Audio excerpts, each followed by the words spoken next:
welcome. Thanks for coming. We appreciate you all being here. This is a lecture in the series of Psychological Humanities and Ethics lectures that takes place here at BC. It's also sponsored by the Lynch School of Education and Human Development, so we welcome you. We're very pleased to have our speaker today, Liz Gulliford, and our respondent, Steve Sandage. The title of Dr. Gulliford's talk is Forgiveness, Gratitude, and Hope, a Positive Psychological, Philosophical, and Theological Examination. She's going to speak with us about positive psychology, which is a bit of a phenomenon out in the academic and practical world, and she's going to share with us her perspective, which both appreciates many of its strengths, but is also critical of various aspects of the program. We've had with us a delegation today from the Jubilee Center for Character and Virtues at the University of Birmingham, and Liz is a representative of that delegation. The director, James Arthur, Christian Christensen, and various of their colleagues have been with us, consulting with us about programs in the Lynch School and in the Center for Psychological Humanities, and we've appreciated their presence, the advice that they have given us, and we're very much looking forward to the lecture today. Positive psychology engages with questions around how it is that we should facilitate human flourishing. And that, of course, is cognate with or aligned with some aspects of the Boston College mission around formative education, the development of whole human beings toward meaningful lives. So we're looking forward to Dr. Gulliford's remarks today, and we thank you all for being here with us to join in with the lecture and the visit. So Dr. Liz Gulliford is an honorary research fellow at the Jubilee Center for Character and Virtues in Birmingham. She's also an associate professor in psychology at the University of Northampton. She got her doctorate and her master's degree at the University of Cambridge. She does research on positive psychology and on various character strengths and virtues, including gratitude, forgiveness, compassion, courage, and hope. She's published in many highly respected journals over the course of her career. We're grateful to have Steve Sandage with us. He's the Albert and Jesse Danielson Professor of Psychology and Religion, Psychology of Religion and Theology at Boston University. He's also the research director of the Center for the Study of Religion and Psychology.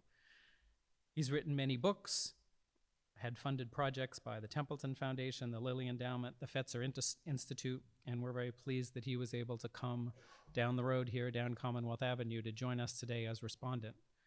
So first we'll have Dr. Gulliford give her presentation, about half an hour or so, and then Dr. Sandage will come and give his remarks in response. Then we'll have some time for questions and answers at the end.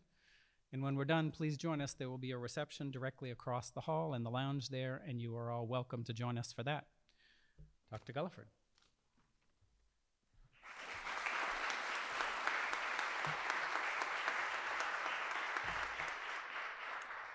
So thank you very much for the introduction, Professor Wortham. Thank you so much for the invitation to come here today. I'm absolutely delighted to be here, and I'm looking forward to sharing some insights on positive psychology and its interpretation, really, of forgiveness, gratitude, and hope. So I'll begin with a little overview of the talk. Stanton did just mention about positive psychology being a focus in psychology on human flourishing, and also how to promote human strengths as well. Now, I think that developments in that relatively new field of positive psychology have focused sustained scholarly attention on character strengths and virtues like forgiveness, courage, hope, compassion, etc. And I think that is to be welcomed. On the other hand, I think these positive psychological approaches to character strengths could be enriched through greater engagement with interdisciplinary accounts of these virtues. And that's why I think the work of the centre here is very important, actually, in locating the need for psychology to be broadened out in the Centre for the Psychological Humanities and Ethics. So I'm going to take an interdisciplinary approach to examine forgiveness, gratitude, and hope. Now, you got a little bit of the backstory actually already in the introduction there. So yes, I did my first degree in theology. And doing a paper on the psychology of religion marked the beginning of a transition, actually, to studying psychology. Specifically, I was looking at the topic of forgiveness. I was interested in how we actually help people to forgive, and that is a psychological question in many ways. Then I went on to do my MPhil and PhD at Cambridge, and then I was at the Jubilee Centre for 6 years, from 2012 to 2018. I was appointed at the University of Northampton to teach positive psychology. But I would like to qualify that a little bit by saying I teach what I would call critical positive psychology. So I think it's important to shine a number of different critical perspectives on positive psychology rather than just teach it as it is. So I want to begin by implanting some questions in your minds. Don't sound slightly scary, but it's not meant to. And that focuses on the different emphases across disciplines with regard to these virtues in terms of what is the value of these virtues? What are the grounds for forgiveness, gratitude, and hope? And what ends are served by forgiveness, gratitude, and hope? So just have in your mind, as I go through this talk, the question of what's at stake here, what's being valued, what the grounds are, the means through which we can forgive, be grateful, and hope, and the ends that are served by them. So psychological interest in forgiveness began in the 1980s, really in the 1990s, and it was the focus of my MPhil, Theological and Psychological Aspects of Forgiveness. And that's actually where I read some of Professor Sandage's work on forgiveness, To Forgive is Human, back in 1997. He'd written that with colleagues. Now, shortly after that time, in around the early 2000s, positive psychology came on the scene, and forgiveness was one of the kind of virtues of Peterson and Seligman's values in action, VIA classification. And this kind of brought forgiveness even further into the sort of psychological spotlight, really, with more and more research going on since that time, and it really mushrooming. Of course, forgiveness is valued in world religions, central to the Christian faith. It's upheld as an ethical ideal, although, of course, there is always the question about whether forgiveness is always morally appropriate. Incidentally, we're going to be having to bracket out quite a few of those big questions today in the interest of time. But the question is, how do we forgive psychologically? What processes are involved?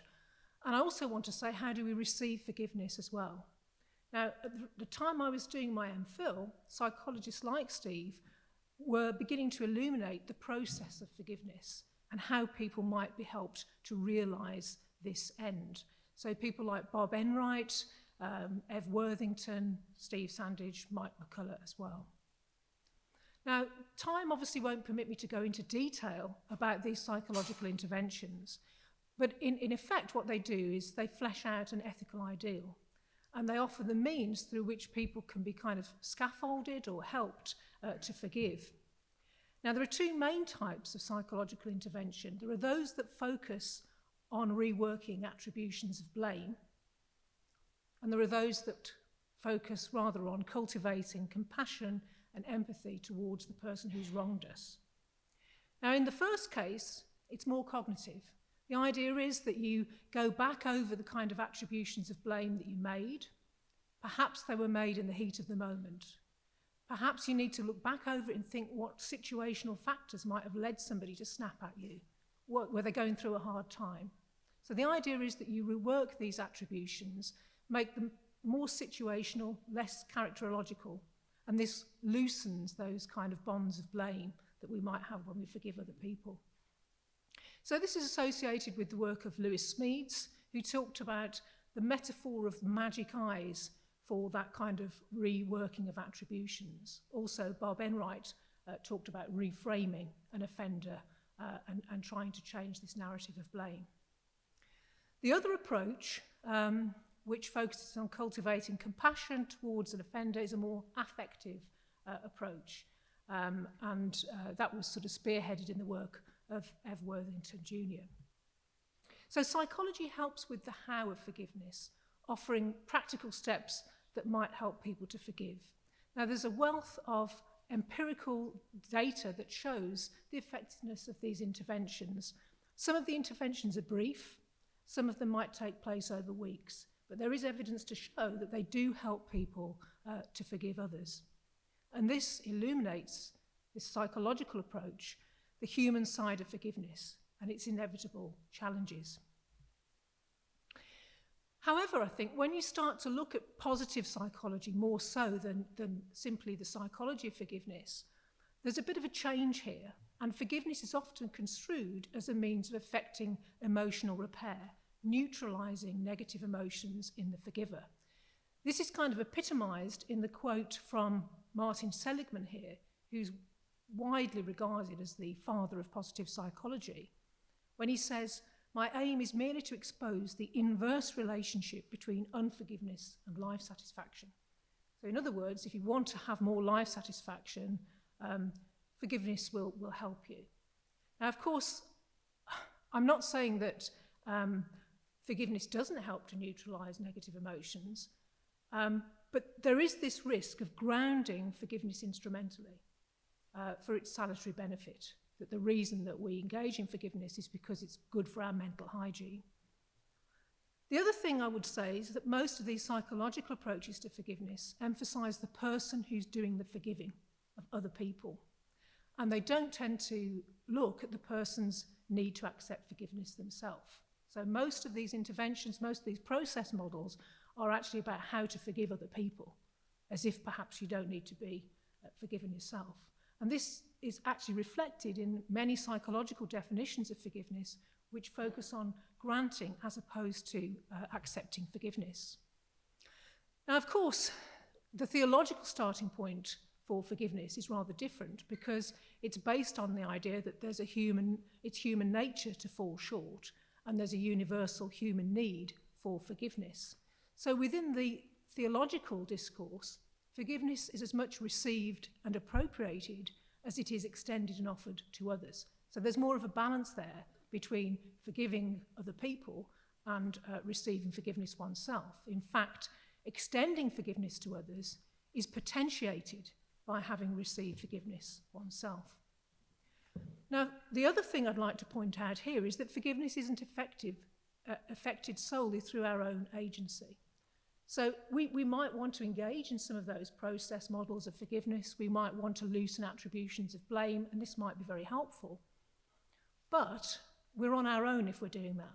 But of course, from a theological perspective, we may pray to God to forgive what humanly we can't forgive ourselves.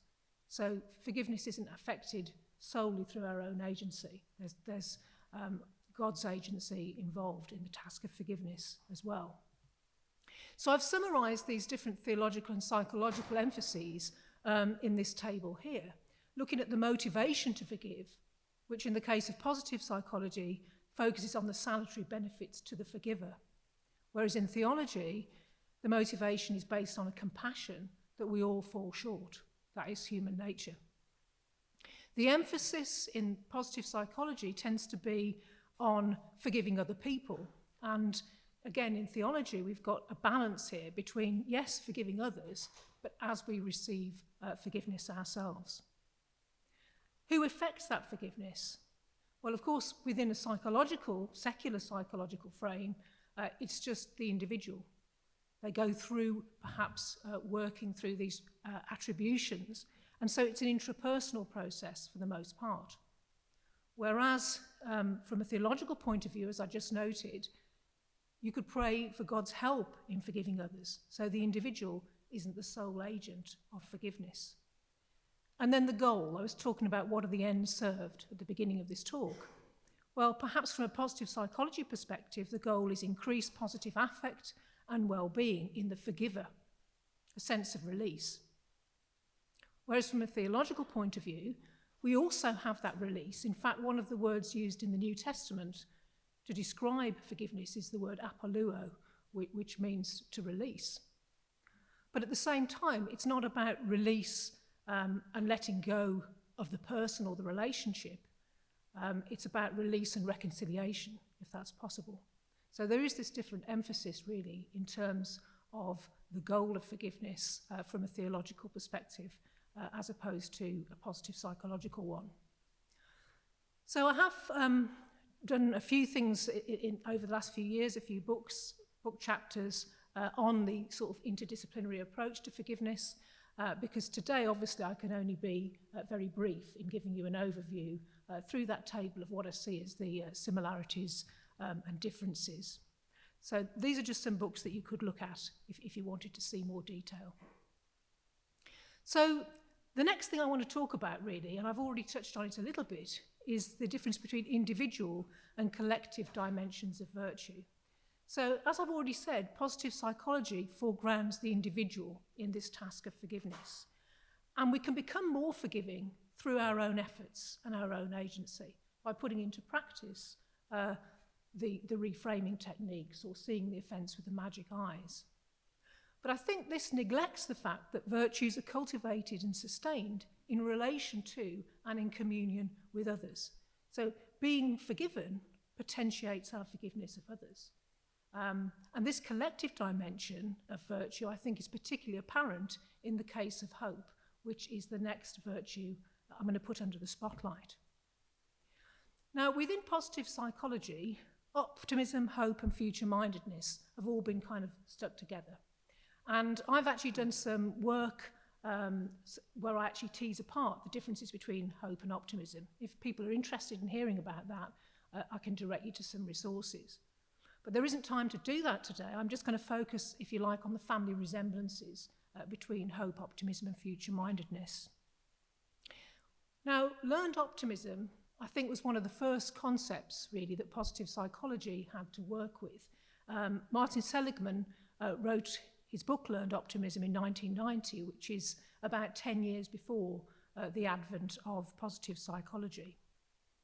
And there are other people working within the field on hope, such as the late Rick Snyder and Carver and Shea on dispositional optimism. But what you'll see in my summary here is that positive psychology focuses on promoting hopeful or optimistic dispositions to enhance an individual's well-being, attitude towards failure, and their pursuit of goals. So that's what optimism and hope are for. So if we look at learned optimism, the idea behind it is that the salutary benefits of optimistic explanatory style, also known as learned optimism, can be learned. So the characteristic pattern, again, of cognitive attributions that is associated with optimism can be emulated.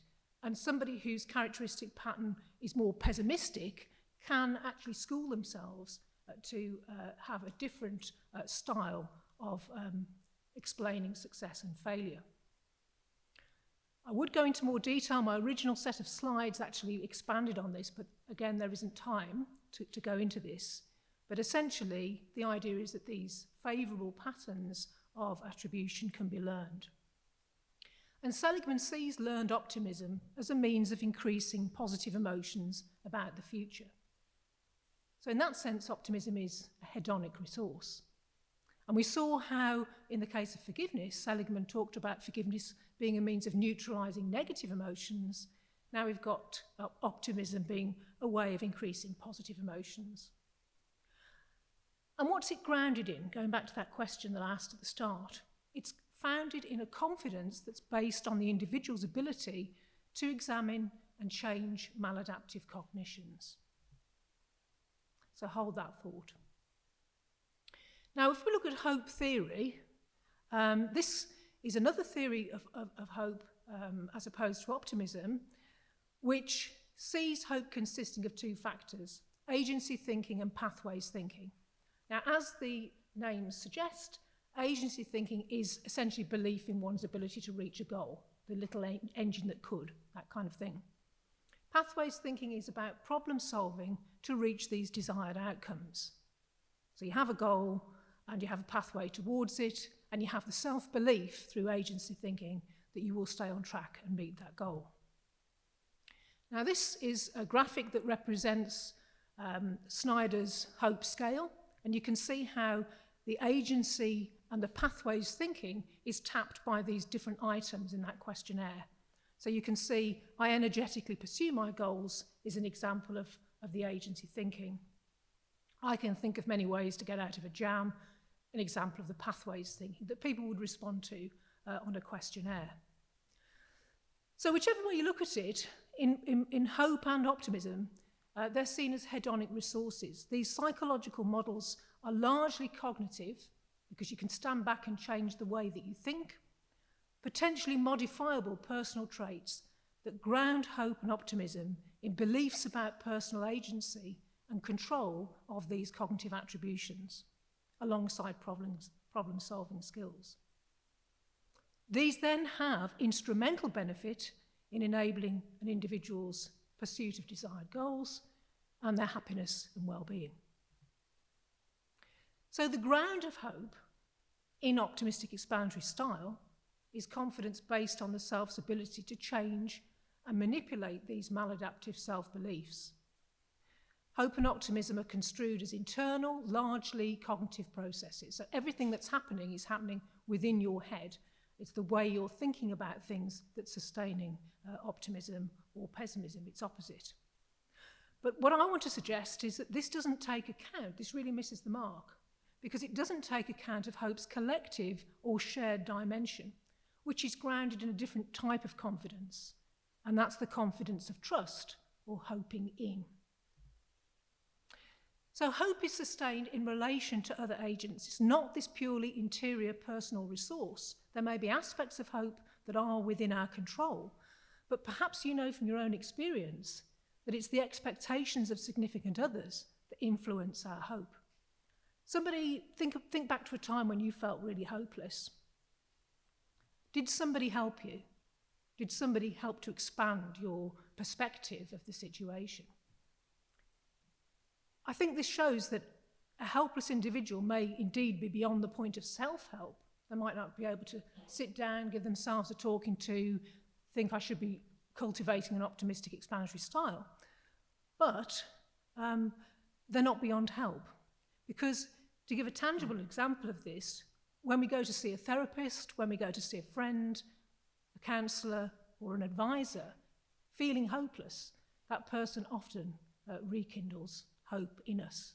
So hope is quite an interpersonal as opposed to a purely intrapersonal phenomenon.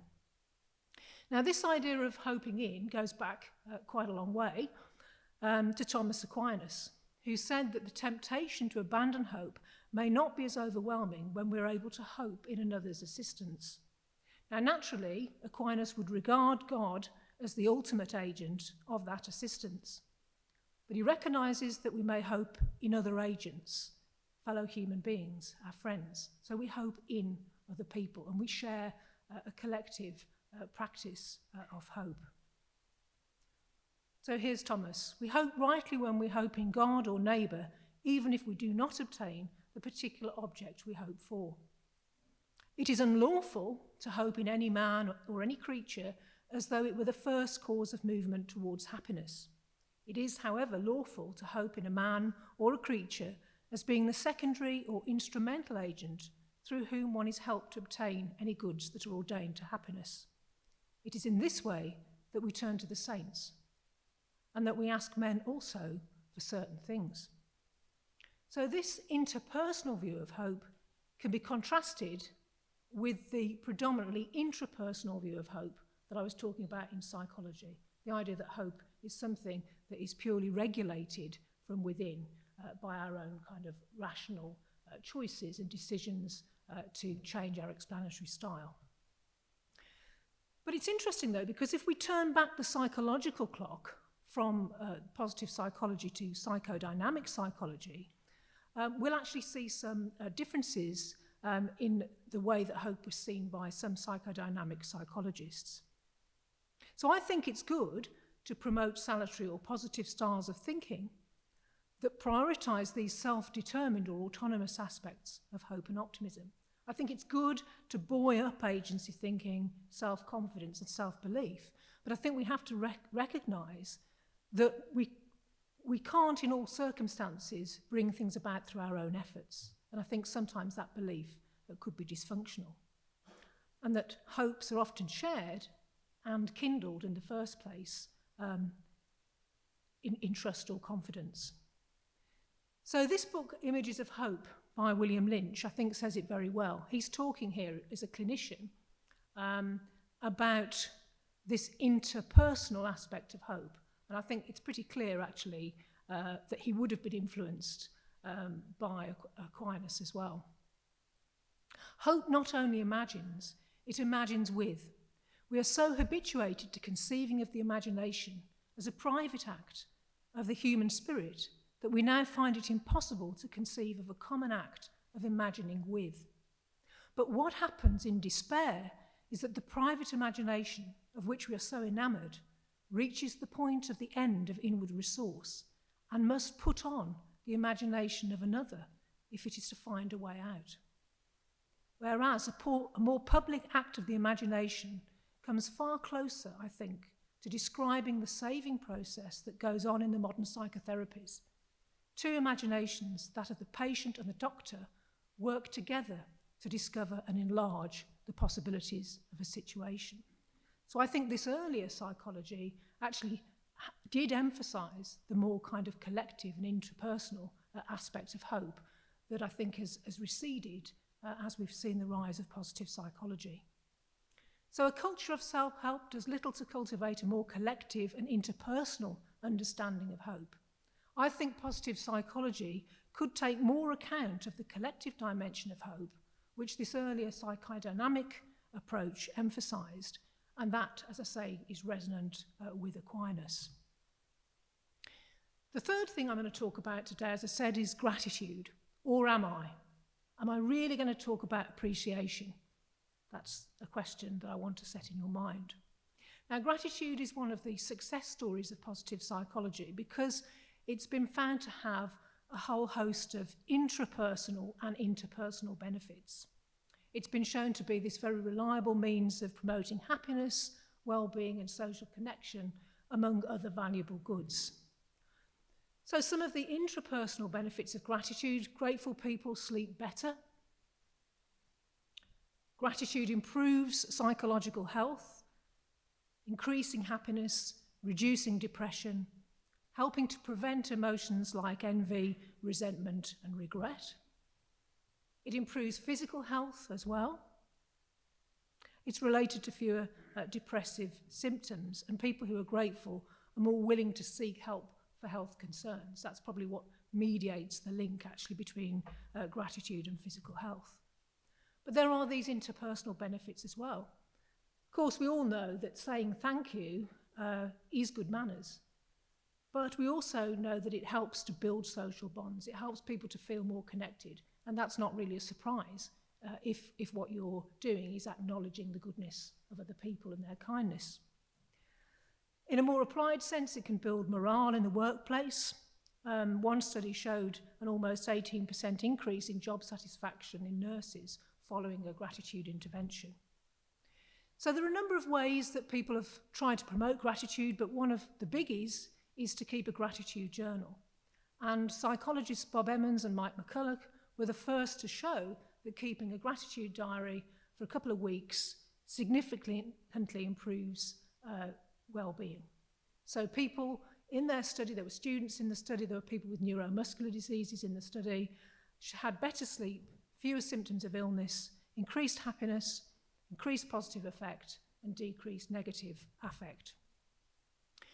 But when we look at gratitude in positive psychology, it's often seen as a means of capitalizing on positive events. So going back to Seligman, he emphasizes the role of gratitude in amplifying subjective well-being in the beneficiary. So the person who is being grateful gets a double dose because they get to feel grateful, but then they get to feel happy by savouring and capitalising on the event by calling it to mind in gratitude. He actually advocated keeping a gratitude journal as a means of, and those are my italics, increasing satisfaction with life and happiness. And he also proposed this gratitude visit where he showed that people who wrote a thank you letter, delivered it, read it out, experienced a boost of happiness and a decrease in depressive symptoms that lasted for about a month. So those people who did the visit were happier and less depressed than people in a control condition who were writing about their early memories for a week. Now, this was a one-shot thing, but the effects lasted for about a month in terms of positive emotion and a decrease in negative. But what I want to point out here is that the focus here is on the effect of gratitude on the beneficiary, right? So it's not so much about the person that you're grateful to. We're talking about foregrounding the benefits of being grateful to the person who is being grateful. And in that sense, that's why I want to question this idea of feeling gratitude, or is it really appreciation? Because you can feel grateful to others without ever attempting to reciprocate. And therefore, you could justifiably be viewed as ungrateful, even when recording high levels of grateful feeling in your gratitude journal or self-reported questionnaires. And that's because this idea of grateful feelings or appreciation isn't necessarily linked to the virtue of gratitude. So the virtue of gratitude requires a beneficiary not only to appreciate and acknowledge these benefits, but also to be moved to reciprocate behaviourally when a suitable opportunity arises. So Terry McConnell, whom I've met, the philosopher, notes that gratitude does necessarily have to be felt. It has to have an accompanying feeling to be fully realised. But while these grateful feelings in the beneficiary are necessary, they shouldn't be taken to be sufficient. That's not the whole story, feeling grateful. So gratitude involves feeling good, but it requires reciprocity towards benefactors when possible, or it could just slip into being appreciation. So as Navarro and Tudge point out, it's important to encourage the autonomous sense of moral obligation to reciprocate benefits and go beyond merely encouraging appreciation or saying thank you in order to promote the development of gratitude as a virtue. So Navarro and Tudge are developmental psychologists. They've done quite a lot of work on gratitude and cross-cultural context. So that's where they're coming from. Now, most measures of gratitude only tap these grateful feelings, but as there's more to the virtue of gratitude, as I've just said, than the feelings, my Jubilee Centre colleagues and I created this multi-component gratitude measure, which taps alongside these grateful feelings that people report, feelings of appreciation, taps people's underlying concept of gratitude, their attitudes towards gratitude, and also asks about their self-reported behaviours associated with gratitude. So do they make a deliberate attempt to call to mind their benefactors? Do they always try to reciprocate benefits and so on? And so that's the measure that my colleagues and I created in 2016. So the message I want to get across is that gratitude is not simply about boosting the beneficiary's positive mood and amplifying positive emotions, although of course it could have that effect. Research shows that gratitude does amplify the effect of positive events, and it helps to savour those events. So that's a good thing, and perhaps something that we want to try. But the question is this really gratitude, or is it appreciation that's the focus when people talk about amplifying these effects? Also, there's the question of whether we can be grateful in a way for negative events. So I think there's a difference between keeping a gratitude journal to increase one's subjective well-being and keeping a gratitude journal because you want to honour your benefactors.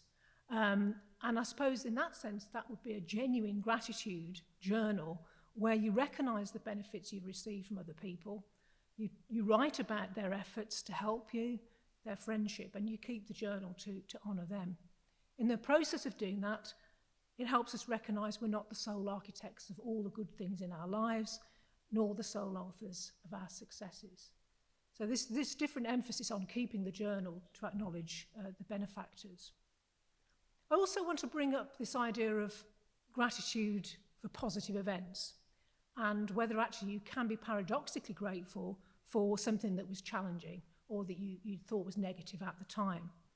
I think the work of Jonathan Edwards, the American revivalist preacher here, is useful because he made a distinction between what he called natural and spiritual gratitude.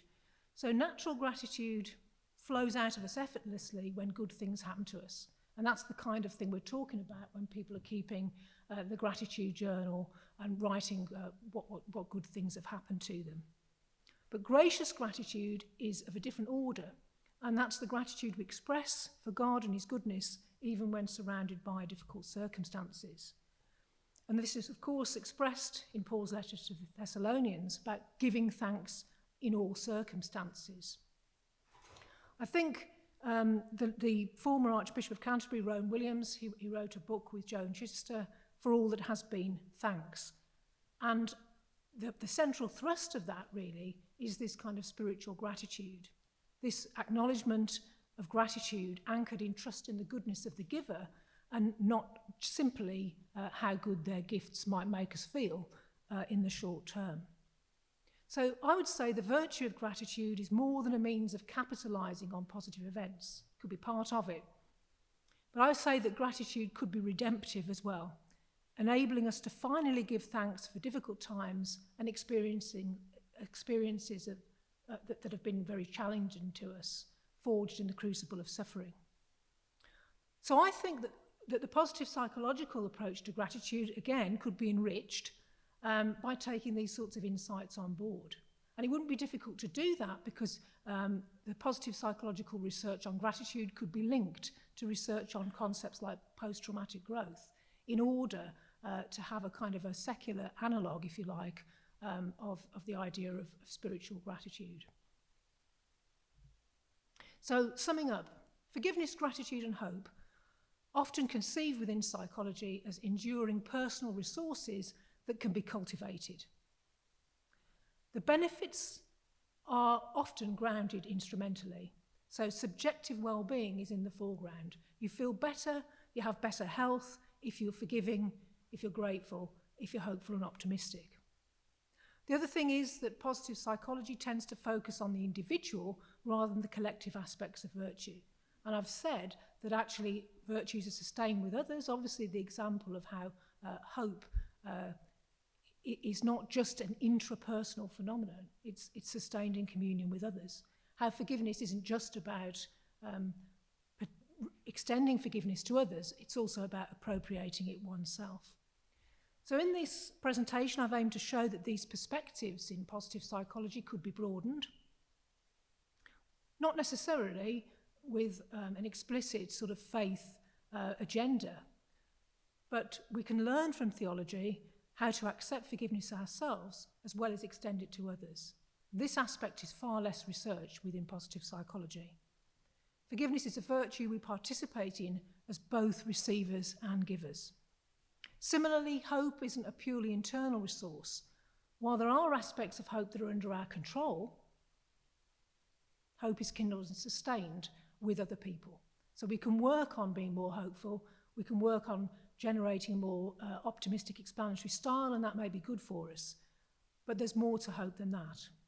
And finally, gratitude certainly helps us to feel good, but there is more to the virtue of gratitude than simply feeling good. So for a simple introduction to these ideas, I've written 4 books based on the topics that I subjected to an interdisciplinary analysis in my PhD. You'll notice there's one on courage as well. And these are for children aged 8 to 12. I've tried to distill some of these central insights into a story with teacher or parent notes as well. So if anybody's interested in that, let me know. It always infuriates me that they forgot to put the question mark on courage on that book, and I never noticed it. So there we go. So thank you very much for your kind attention, and I think I hand over to you now. So thank you.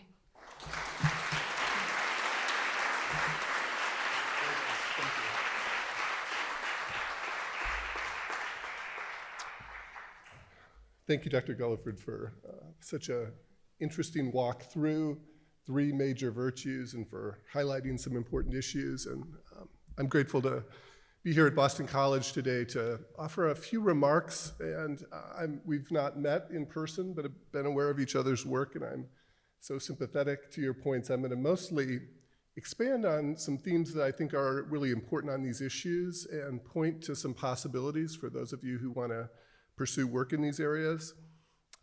Sitting with your talk ahead of time, I came to this title for my remarks: Virtue Formation Begins in the Face of the Other, drawing on Levinas, drawing on relational theologies, relational development theories, and I'll explain a little bit more about that.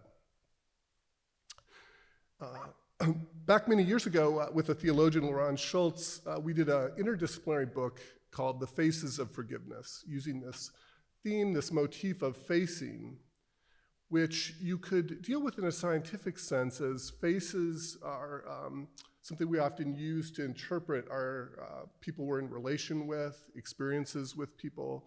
But face as a metaphor gets to a deeper sense of presence. And so from a relational development perspective, it does challenge the kind of Cartesian human agency emphasis that you rightly critiqued in Western psychology. Facing can reference relational presence as we encounter people in our lives. And from a relational development perspective, our capacities to practice virtues like forgiveness or hope are really grounded in those relational experiences. I like to say sometimes that virtues are not microwavable. There are certainly practices we could learn, but for better and for worse, we are largely up against what a lot of our relational experiences have been in life. Erik Erikson made that point about the virtue of hope. Most people who've studied Psych 101 know that Erikson said the first stage of child development, infant development really, is trust versus mistrust. And Erikson thought hope is formed through those early encounters that foster a basic sense of trust or mistrust. Not that it can't change over time. I'm going to get to some clinical stuff in a moment. The good news is that we can change over time. But our relational experiences, who we relate to, who's important in our lives and in our psyches and in our worlds, will have a lot to do with the health of virtues we can practice. Now, that's a content perspective. At the process perspective, you've also highlighted the need for interdisciplinary work, which I applaud and affirm. And actually, if we reverse figure and ground a little bit, we might realize good interdisciplinary work is going to require the cultivation of some of these virtues. I don't know how many of you have been in rooms in universities with scholars of different disciplines talking with one another. I've been in a lot of those meetings. Do you know how often they go well? Maybe half the time. It actually isn't that easy to do really good interdisciplinary work. Academia, as you probably realize, can be so turfy. People can use intellectual work for ego needs.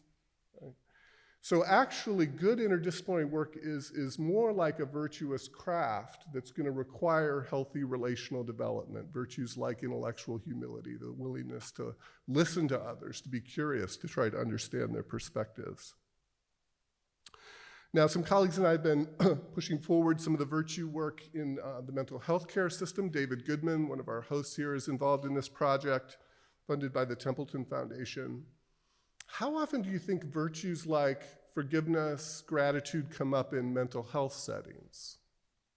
We really don't know a lot about that. There's a lot of structured interventions for these virtues, but there really has been very little frontline clinical research in the nitty-gritty of daily clinical practice to understand how these virtues play out. So my co-PI Jesse Owen and I have been leading a project that involves our lab at Danielson Institute, several other groups here in town, the Center for Anxiety and Related Disorders, a project at McLean Hospital. The McLean project is particularly interesting, led by Mary Zanarini, who's a lifelong researcher of borderline personality disorder, really one of the most severe mental health disorders. And she started trying to integrate some of these virtues into treatment in a very thoughtful way, not like pushing people to forgive or to be grateful, but to explore some of the practices that might help and some of the difficulties with that. It actually took off so much at McLean that she had to hire extra staff, and it quickly became the largest outpatient clinic over there. Now, who would have thought at a psychiatric hospital, world-renowned psychiatric hospital, there would be that much interest in virtue? But when probed in a way that does justice to relational themes, that really tries to understand people's relational experiences, and not necessarily push this kind of hyper-autonomous self, do-it-yourself, which wouldn't work in the context of suffering, we're finding that a lot of folks are interested in exploring these themes. Our overall idea is that virtues over time may grow in the capacity of good mental health treatment, that's probably going to be accounted for or mediated, would be the fancy statistical language, by healthy relational experiences and the capacity to practice emotion regulation, and that's what is going to ultimately lead to the kind of relational virtues that would prompt eudaimonic well-being, not just subjective well-being or happiness, but actually the ability to relate well with others, to have a sense of meaningful life purpose, to be trying to grow. So that's what we're finding some evidence for. I'd also like to draw out your point, Dr. Gulliford, about critical positive psychology. And the Seligman movement was really first wave positive psychology. Let's bring positive themes into psychology, which is focused on pathology traditionally. We're now at what some would call third wave positive psychology, which has included a greater emphasis on cultural diversity, facing systemic realities of social injustice, trying to look, as you suggested, more at the communal, institutional, collective level of things. There's also growing research from our lab and from others that show that social privilege can prompt a kind of flourishing that really isn't the ultimate sort of flourishing that we maybe ought to be interested in from a social ethics, from a theological point of view. I mean, this raises questions to think about. What's the difference between forms of flourishing that are easily facilitated by social privileges? And what are the forms of thriving collective well-being or aspects of flourishing that might be accessible for those who are in suffering? This third wave positive psychology is more dialectical in orientation as well, not just focusing on the positive, but focusing on the existential struggles, you might say, of these virtues. So in our training program at Danielson, we found it interesting to actually say, we'd like to do a training on envy and gratitude. You know what's good about that is actually some people really don't have any interest in gratitude, but envy sounds interesting, and so they'll come to discuss that. And others are really drawn to gratitude.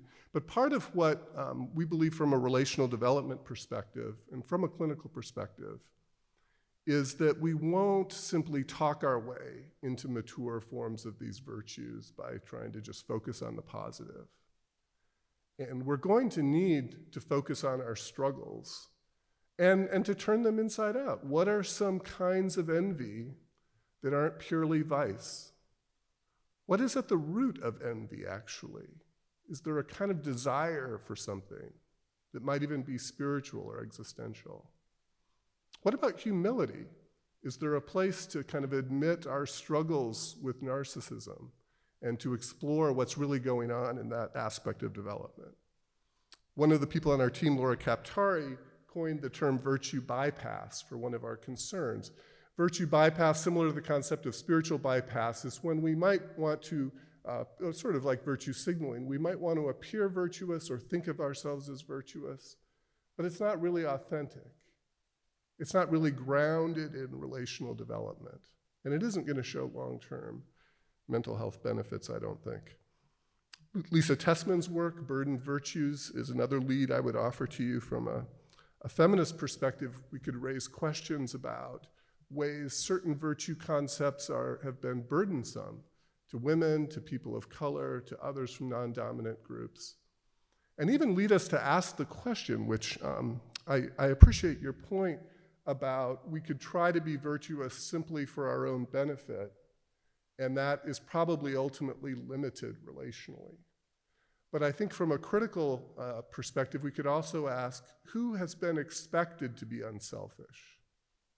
Who are the folks in our communities, in our country, in the world, who aren't really allowed to be selfish?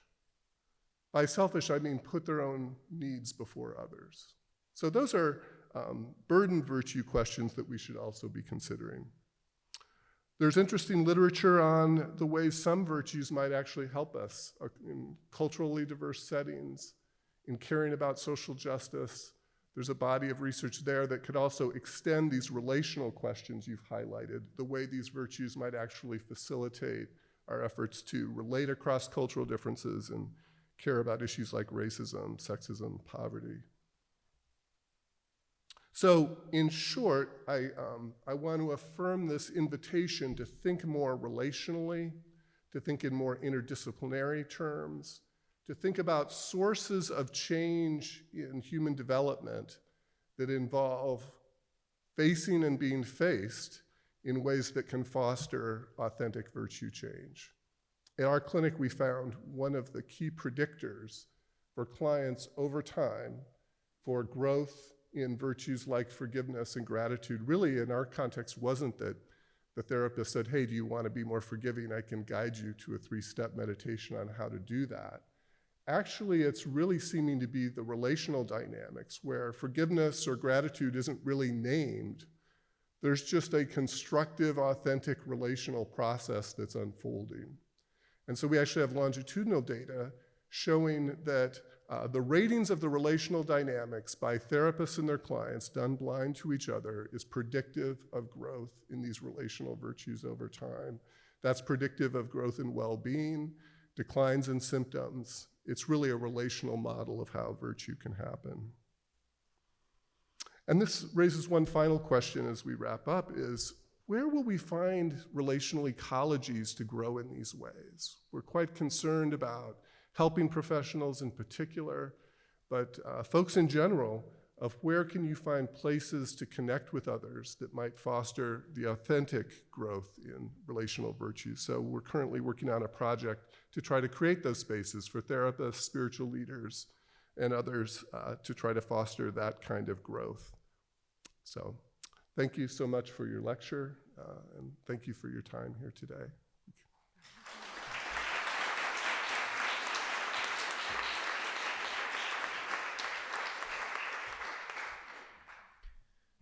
We do have time for a few questions. If people have questions, we'd be happy to pass a mic around and you could ask of our speakers if you would like.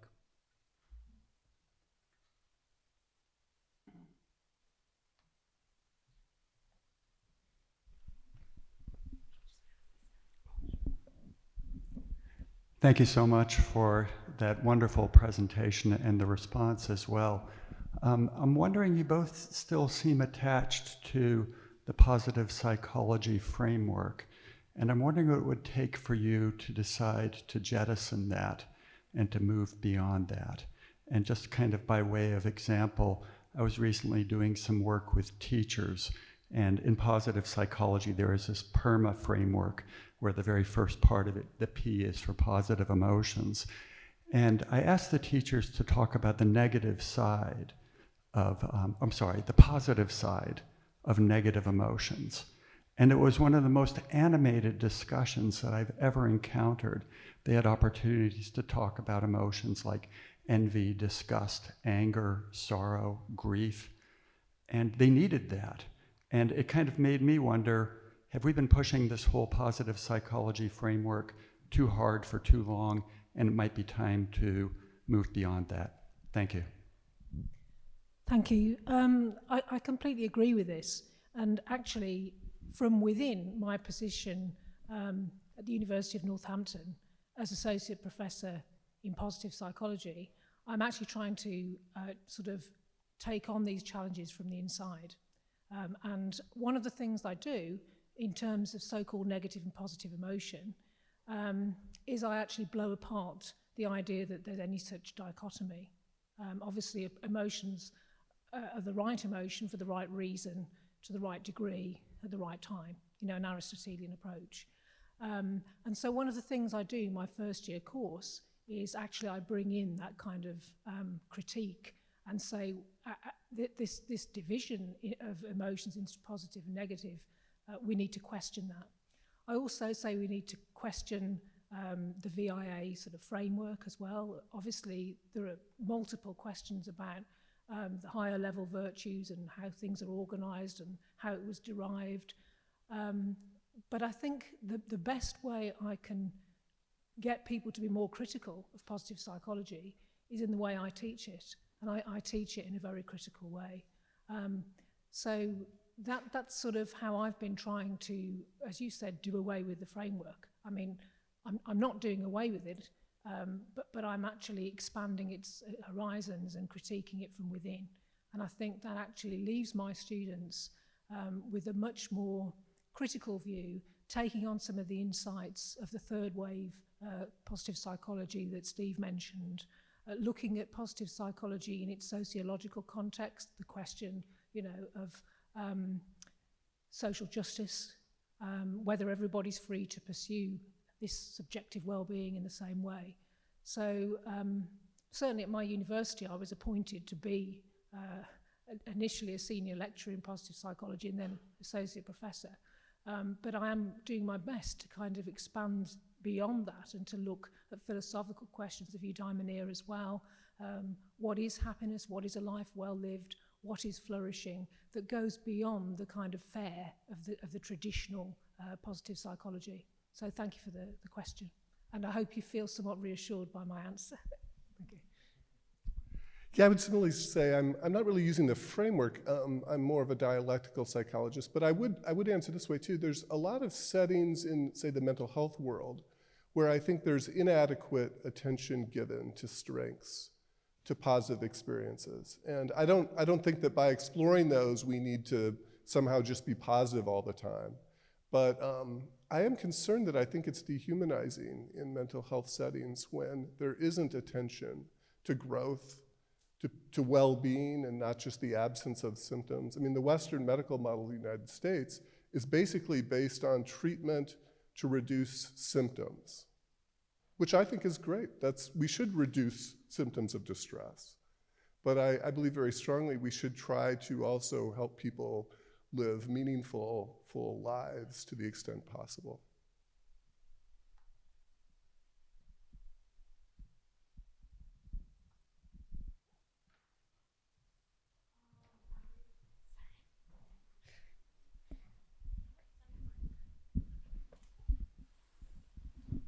Yeah, I think I was wondering about what you said about the interest in like diversity and adding, more emphasis on systemic issues in dialectical psychology. And I was wondering what role does, resistance to systemic injustice play? Like, is righteous anger or like resistance a virtue? Because I think this idea of like hope and gratitude being a virtue kind of, in a way, de-emphasizes resistance, and sometimes that justice does not look positive. Yeah, great point. Actually, in the work we've done on forgiveness, we frame forgiveness and justice as a dialectic that both are valuable and actually difficult to balance, and we've done treatment studies where we've been engaging that perspective. But just in my research team this week, we were having a really interesting conversation where, what I would say is anger can be a virtue just as much as forgiveness can. Now, if you do a lit search on anger as a virtue, you're going to find probably 1 or 2 articles, and if you do forgiveness, you're going to find 5,000, okay? But if we really think about what's the definition, and actually forgiveness or anger could be practiced in ways that aren't virtuous as well. It's actually challenging to turn forgiveness or anger into really constructive practices that benefit both self and other. And so I think anger against injustice and other forms of suffering can definitely be virtuous. Yeah, and I'd just like to add on that when we talk about resilience, because of course this is foregrounded a lot in positive psychological discourse as a virtue to instill in the young, we should be, promoting resilience. I always say to the students, for whose benefit? It's not a virtue to be resilient in a system that needs to be changed. So essentially, I try to get a similar point across that actually you need to look at the virtue and where it could shade into a vice, if actually what's really behind it is keeping people subjected, where resilience wouldn't be a virtue, or gratitude, or people being forced to forgive when actually they've suffered injustice. So I think it's very important, the point you make. This has got to be taught in a sensitive way that doesn't actually further victimise people who've already been victimised. One more question, please.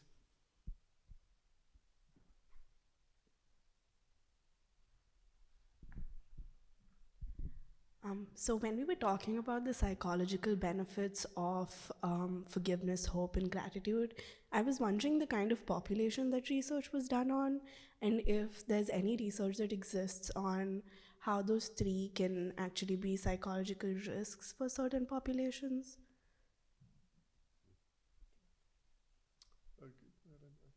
So you were saying about risks for certain populations. Yeah, well, of course, I had that in mind in my previous comment, really, about there is a risk, of course, with forgiveness that actually people may feel kind of forced to forgive too soon. Those people may have suffered already a great deal. So obviously, it's a difficult topic. The same way that telling people to be grateful for the little that they have could be problematic as well.